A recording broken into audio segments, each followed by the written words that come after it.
Welcome to episode 11 of the Dugout.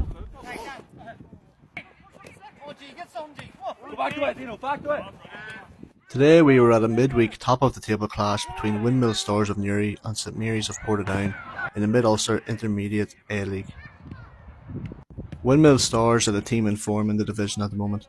A young squad with an average age of 24 in their starting 11. Gareth White in his first season as manager has done a tremendous job. With 3 wins in a row in the league, the Newry men find themselves in a good position. 5 points behind the leaders and 6 games in hand as well. Their opponents today, St Mary's, have maybe been the surprise team in the division this year.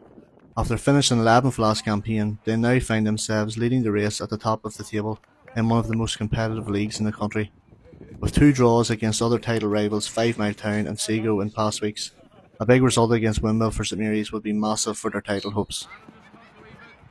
Both sides were missing key players. For Windmill, veteran and legend John Joe Maguire, and for St Mary's, top scorer and star player Aaron Withers.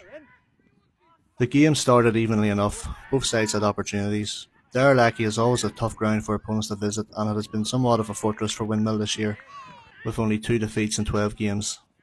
The majority of Windmill's games this season have been away, so they'll be hoping for some big results at 𝗘𝗽𝗶𝘀cie as we get to the business end of the season. St Mary's knew this was going to be a tough game, and they were happy to play without the ball for parts of it. Although they are top of the table, their defensive record is not the greatest, but watching them today, they defended excellently all match. The majority of Windmill's opportunities came from range, free kicks and long strikes. St Mary's did not give them an inch. Windmill very rarely got behind the St Mary's defence, and it was a spirited team performance from every man on the pitch. Windmill had the majority of the possession in the match, and when called upon to defend, they were strong in the tackle. Usually a well-drilled machine, they just lacked that bit of quality with decision-making at times and were a bit sloppy with the ball. They gave it away numerous times in dangerous positions in the first half, and eventually it came to haunt them. St Mary's forward 𝗘𝗽𝗶𝘀𝗚𝗎, or G as his club called him, was fantastic all game. In the absence of Aaron Withers in the last few matches, he is now scoring 3 games in a row. A deserved goal and a fine finish for his 12th of the season. Windmill responded well to going a goal down, and they were unlucky not to go into the half in the lead, or at least level. Star player Brendan 𝗘𝗽𝗶𝘀𝗀 began to influence the game. He was denied twice by the woodwork in quick succession from 2 free kicks in similar positions. His first one beat the keeper but not the post, and his second effort, a fantastic strike, hit the underside of the bar and possibly may have crossed the line. It was a very intense and physically demanding first half, and as it was coming to an end, both teams defended well. St Mary's were content with their 1-goal lead. G was one-man outlet for his side and chased every loose ball and did not let the Windmill defence breathe. Windmill themselves struggled to get a clear opening behind the St Mary's back line, and it looked as if it would take something special to try and get a goal for themselves.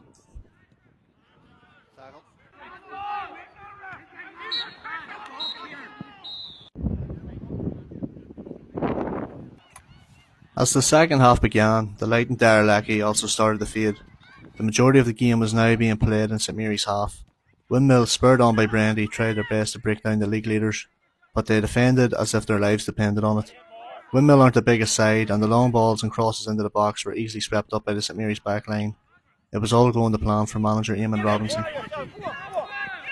Windmill's best opportunity of the half came when St Mary's made a rare mistake themselves. A wayward back pass was pounced upon, and with the goalkeeper rounded, Windmill could not manage to get a shot away.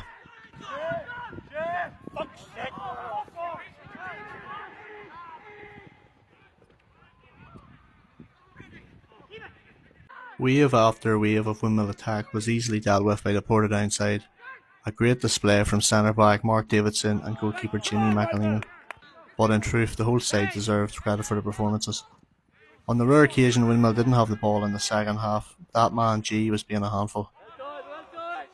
Taking valuable minutes off the clock and getting his team up the pitch, the striker's contribution was outstanding, and he was a worthy man of the match. As the sun began to set, St Mary's actually nearly grabbed the goal themselves, only to be denied by the woodwork. Windmill's best chances of the game were all from Brandy and from range, and if they were to get a goal, one of his long shots may have found the net, but it wasn't to be. St Mary's held on for a deserved 1-0 win that will give them a major boost going into the end of the season. Windmill are still in a strong position themselves, and with a lot of games to catch up on, They'll be looking to bounce back as soon as possible and put this game behind them. Thanks again for watching.